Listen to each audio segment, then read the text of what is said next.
Welcome back to year number 12, week number 5 of the Cascade Valley Coyote Dynasty. Now this week we do have a little matchup against WVU, the Mountaineers, a team that is literally in a mountain because they're the Mountaineers. We're pretty heavily favored at this point, so feel honestly really good about our chances. But again, freshman starting quarterbacks, some players on our team that haven't really played a lot of games before, so we got to make sure we take every game serious now. Speaking of taking everything serious, we ended up getting 2 new recruits last week because we're locked in. We ended up getting Jay Kirby, a massive tight end, pause if needed, 89 overall. I feel really good about what we're going to have with him. Solid speed for him. His catching is honestly really good for a young guy. He's at 82 run block, 77 impact block. He should be an absolute monster in the run game and in the red zone. Alongside him, we got the #1 player in the nation, not just at his position, in the nation, the #1 recruit. Marcus Griffin is a 90 overall center. You know we need some offensive line help. We're gonna have a 90 overall freshman coming in and starting next year. Yes, I don't care who's there, he's starting. Outside of those guys that have already signed, we're still working on some of the other ones. We're in the lead for Max Henningsen, who's a good guard for us. We got another center in case Marcus Griffin, needs a backup at some point. We've got some guys in the defensive end spot. We got a couple of athletes we're working on, and I honestly feel really good. But the main guy I'm trying to focus on right now is Jarvis King. We're 2,500 points behind. We have our work cut out for us. We have a visit coming up in week 7, which when this gets locked should propel us back up in there. It'll probably get locked. We'll probably break that lock, and then we'll go ahead and get a visit in, which should put us back at the top. This is going to be a tough one. We're actually pretty far behind in his list in terms of the bonus, so we're going to need to time this right if we want to end up getting him. Along with him is Javon Ford, who is a fantastic corner, 85 overall potential here. We're going to try to lock him in. We've already had the visit, so we should feel pretty good because Kentucky doesn't get a chance to visit until week 11. I feel nice about our chances. And then I also kind of did some scouting around, and I found Leandrew Gaines, who's a 77 overall defensive end. He's actually +3 from what he originally was listed at. Speed isn't that great, but acceleration is crazy high.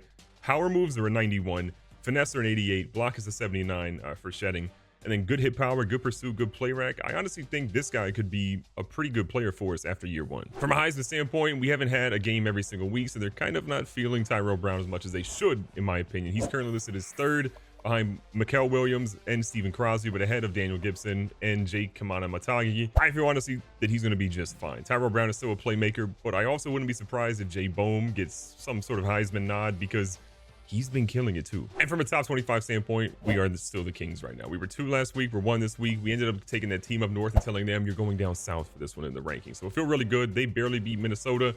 We took UCF, who I think was the #4 team in the nation at that point, and blew them out of the water. The rest of your top 5 is going to be Penn State, The Ohio State, and Alabama. Ole Miss, Florida, Navy is still creeping up there. Only 1 game played, and we're in week 5. What is happening over there? Rounding things out, though, USC at 9, UCF at 10. You're seeing Notre Dame creeping up a little bit. California goes from 25 to 19. Utah and Louisiana Tech both stay steady at number 24. But I feel good. Like, we're moving in the right direction. We are holding #1 spot, and we're not giving it up. Cascade Valley at West Virginia, ready to get things going here. Should be a pretty fun one, in my opinion. They say Jay Bohm's not getting his feet in. This is a record. First play of the game, they're going to do a booth review. I think he had a foot in. We're about to see. Believe? I have no idea.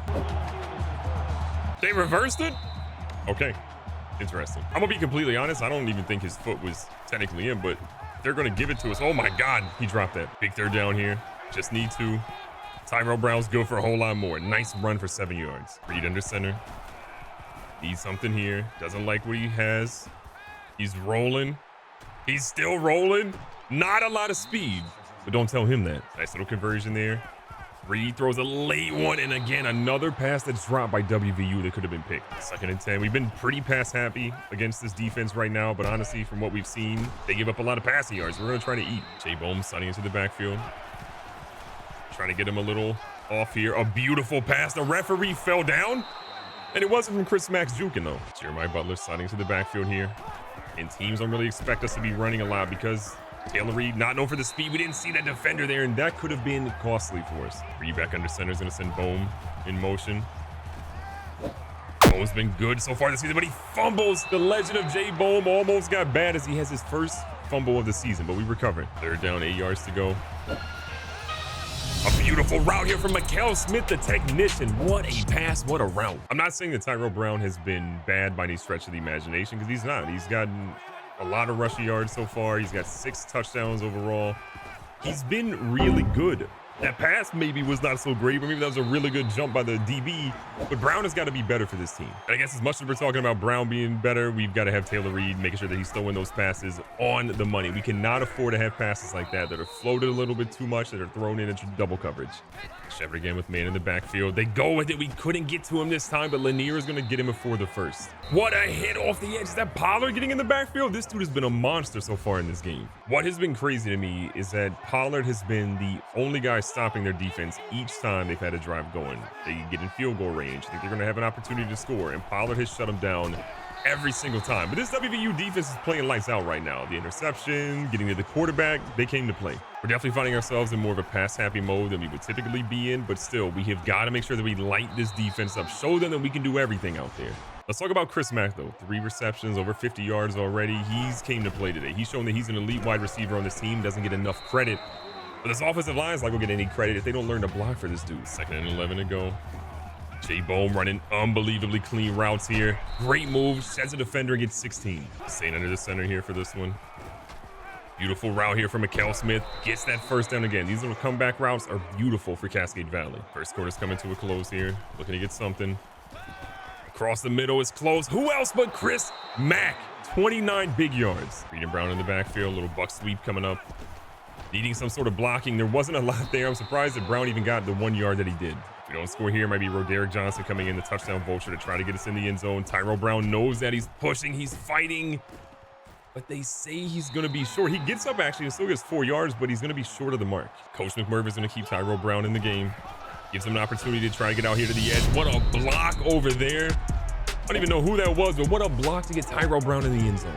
I will say where we are frustrated, though, was definitely our offensive line. But maybe the problem has been that we've had a mobile quarterback every year, and now these dudes don't know what to do when we don't have a mobile quarterback. They're used to being able to block and then be okay.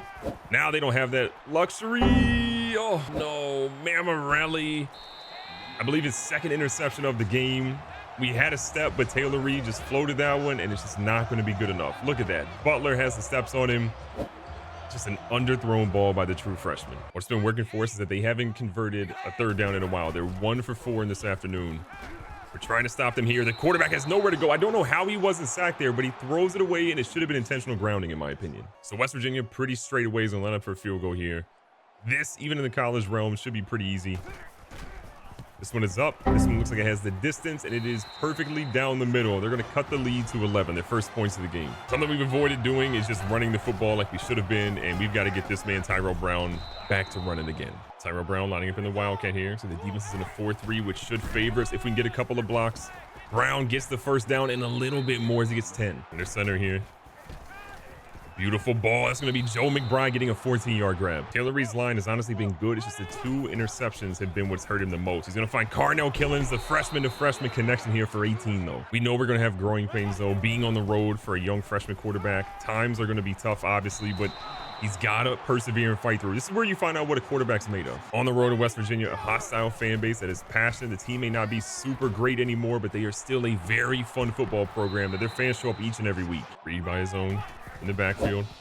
Has an opportunity, throws one, and it's Jay Bohm in the end zone. 17 yards later, Cascade Valley extends their lead again. Out here with the ball, we ended up getting a fumble recovery against WVU, which is a great way to start the second half, and we're driving right now. Confidence in Reed has just been through the roof. Again, the early turnovers, you don't like to see him, but how he's been playing after those has been electric. We're going to go back to the run game this half. We've kind of been neglecting it a little bit, and Tyrell Brown needs those carries. Again, he's a Heisman winner before. He wants to win it again. 2nd and 2. Back to Tyrell Brown. Great run again. He gets the 4. Nothing crazy, but it's enough for the first. An adjustment here on 1st and goal.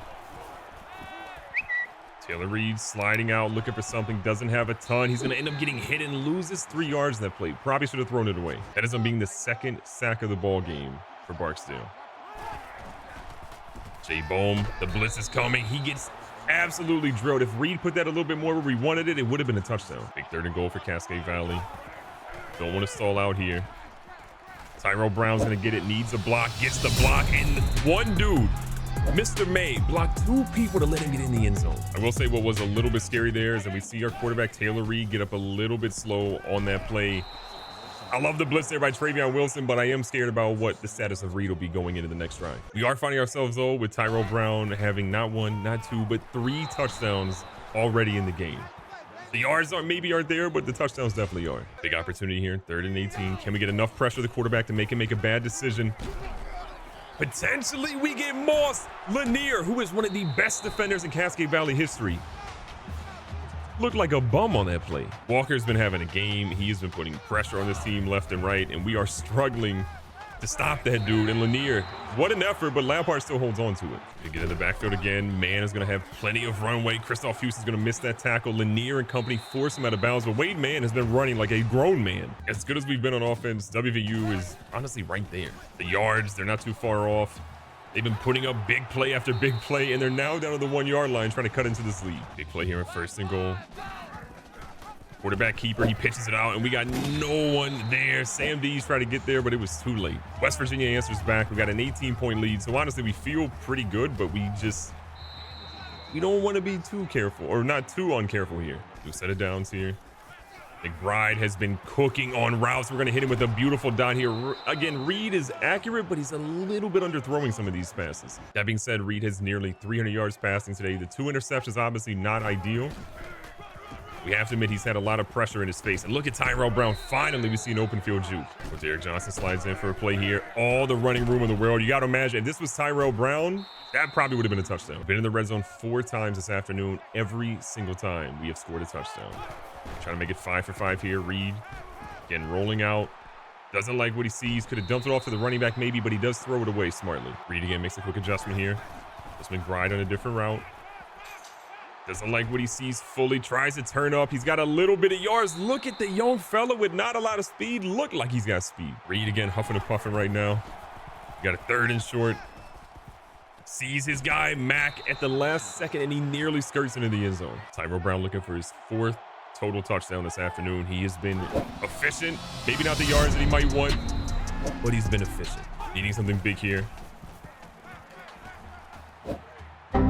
Jay Bohm could not get that route where he needed to, and that's another turnover for us, right? The 3rd interception of the game, just not a good look for us. West Virginia feels good.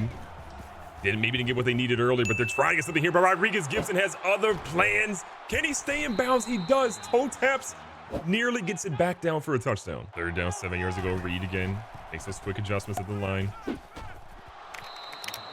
Thought he had one, but West Virginia was not having it. But you know what Coach McMervin is doing? He's going for it. Conventional wisdom says do not go for this. But, you know, Coach McMervin is not really a conventional man. Reed, a little scared of what's happening here. And maybe Coach McMervin should have listened to analytics on that one. West Virginia did get the ball back. They didn't really do much. So it comes right back to Cascade Valley for an opportunity to try to put points on the board. This is what we're hoping our offense can do. And it's what they should be doing. And how fast was 58? That dude was booming. Keeping it moving here. A beautiful dot, and Chris Mack got his feet in. Chris Mack has had a very quiet 6 receptions for 90 yards. A lot of those being in the first half, but he has just been fantastic. And watching him step up like that today is great. 2nd and 6 to go. A pass that we did not want to go right there. 3rd down, a big one. Mack makes a great play, and I think he's got the first. He does. Keeping it moving nearly in the red zone here. A beautiful ball. Mack is over 100 yards receiving, one of his best games of his career. 1st down, goal to go.